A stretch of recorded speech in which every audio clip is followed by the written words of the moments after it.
what I notice a pattern with New York City politics is, so, you know, Andrew Cuomo, governor, 2-term, father, 3-term, brother, CNN, right?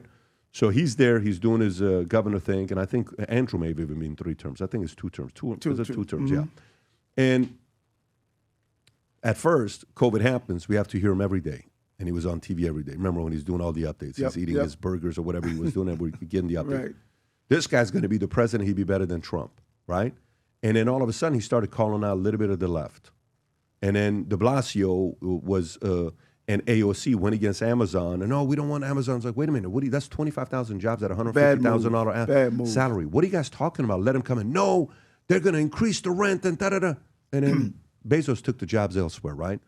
But then the moment he started kind of calling out against the establishment, instantly, the sexual charges came up, the $15,000, which the old folks home, that was his mistake as a governor that he went through.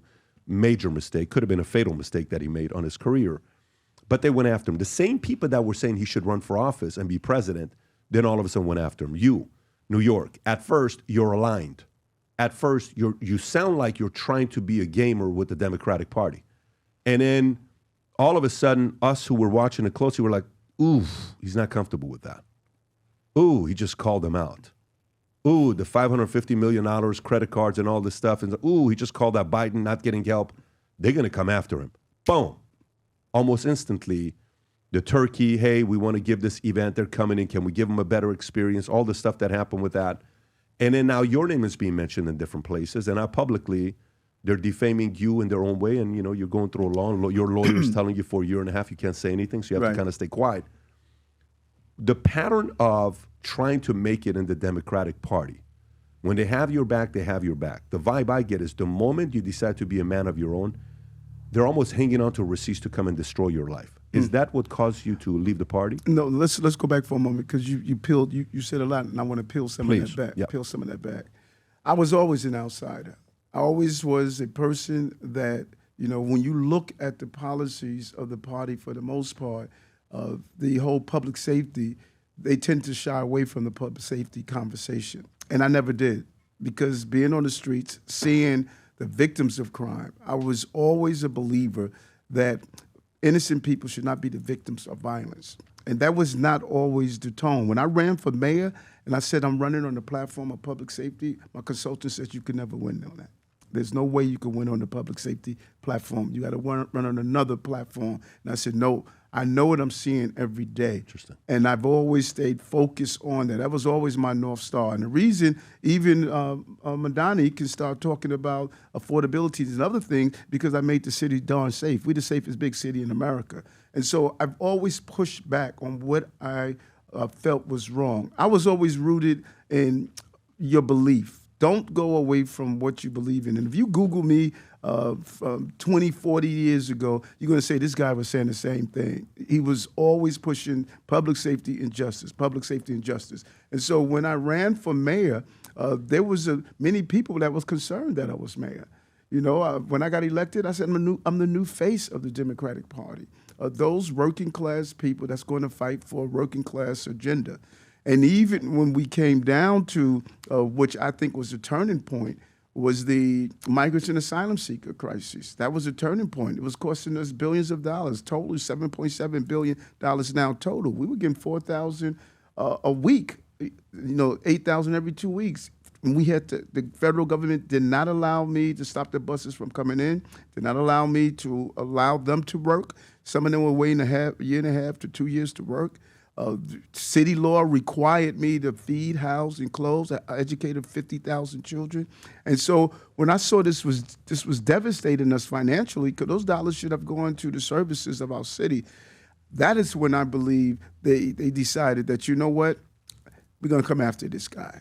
And, when I heard the president talk about it on the campaign trail, I didn't know the president. Never met him. He both was in the same city. Never met him until he was running for office. You and the president have never met? Never met until we were until he was running for office, and I met him at the Alfred E. Smith dinner, a huge Catholic dinner. 2016 or 24?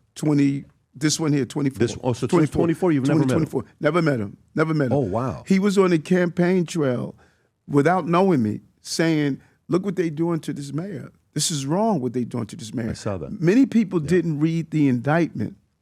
I was charged and indicted for calling the fire department and asking them to do a building inspection, not to pass it, do a building inspection, because the president of Turkey was coming to see the opening of his new building. And they stated that, throughout the last 10 years, when you traveled and paid for the trip, you asked for upgrades. I got upgrades when I went on governmental travel, and when I was on personal travel, do we have more leg room? What's asked all the time. They took that and said that because you called the fire department and asked them to do a building inspection, that we're going to charge you with bribery. I was facing 33 years in prison. 33 years in prison. And it wasn't until I read Kash Patel's book, Government Gangsters, that you see the lawfare that has been taking place in our country. What, did you find out who was behind the whole thing? Well, the U.S. attorney for the Southern District was a person named Damian Williams. When he left after President Trump got elected, he opened a website. The Damian Williams that worked on the Epstein file and worked on Marianne Comey, like that Damian Williams? If it's the same, I don't know the files he was on. Yeah, this is the Damian Williams that worked on the Ghislaine Maxwell file, on Sam Bankman-Fried, Sean Combs. This is the same one. And Brian Benjamin, in the Attorney General, the Lieutenant Governor, highest ranking African American in the state of New York. They indicted him, destroyed his career, and then dropped the charges. But what Americans need to know is that they felt as though they were sovereign. Their mindset was they're sovereign. Just think about that for a moment. Sovereign, when you're sovereign, you don't respond to anyone. They didn't feel they were supposed to respond to Main Justice. They didn't feel they were supposed to respond to the president. They felt as though they were an entity within America. That's not in the Constitution. Everyone answers to someone. Do you think what they did to Andrew Cuomo was also unfair? I don't know the full scope of what happened, and understanding the full scope. Were you supportive of him as a governor, what he was doing in New York? Were you somebody that said, I like him as a governor more than I liked Hochul as a governor? No. You prefer Hochul over Cuomo? I prefer Hochul, yes, Hochul's actions over Cuomo. Let me tell you why. Cuomo passed bail reform that turned the revolving door criminal justice system. As you mentioned, Cuomo killed 15,000 loved ones in the nursing home.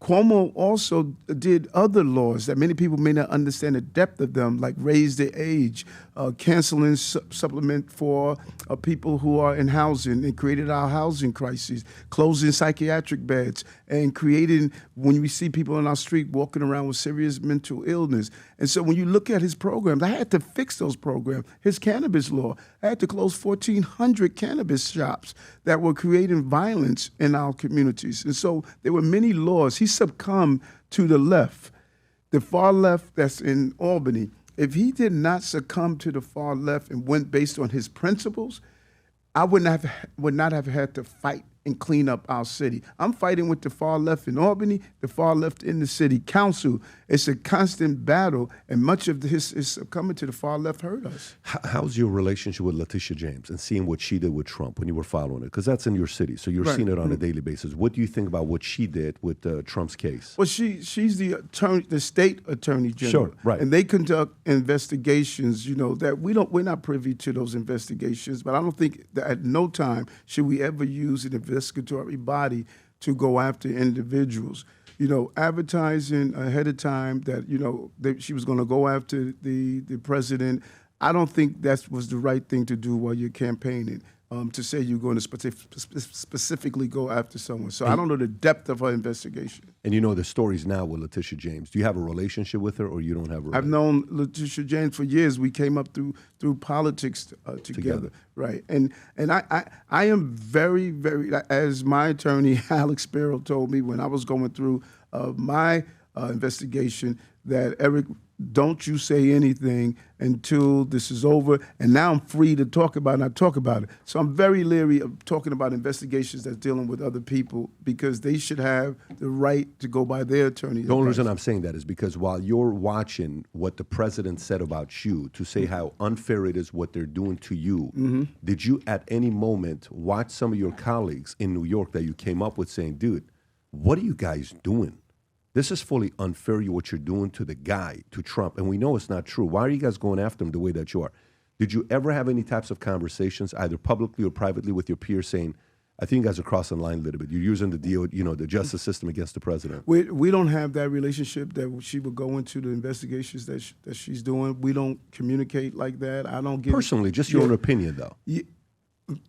That conversation with her. Yeah, your own opinion. Like, did you publicly, have a sentiment to say, I don't think it's fair what they're doing to President Trump? In my gatherings, I've often talked about this is wrong. This is wrong. Lawfare is always wrong to me, no matter what. Lawfare is wrong. If anyone attempted to use lawfare on someone, I've always felt that wrong. I believe in justice and public safety, and I always make that clear.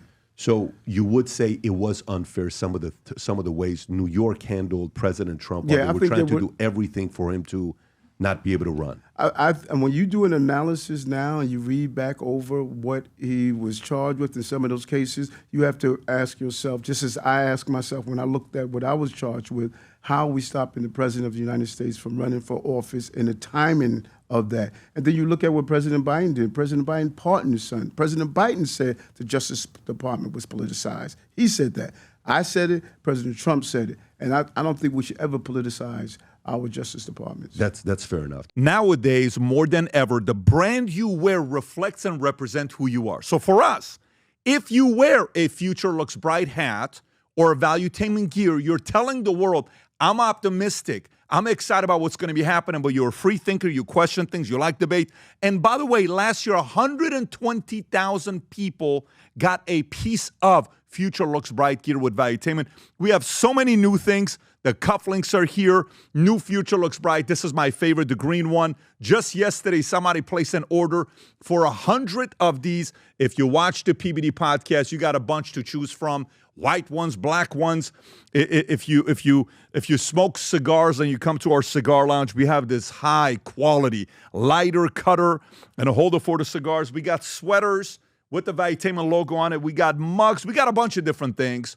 But if you believe the future looks bright, if you follow our content and what we represent with Valuetainment, with PBD Podcast, go to vtmerch.com. And by the way, if you order right now, there's going to be a special VT gift inside just for you. So again, go to vtmerch.com, place your order, tell the world that you believe the future looks bright. If you enjoyed this video, you want to watch more videos like this, click here. And if you want to watch the entire podcast, click here.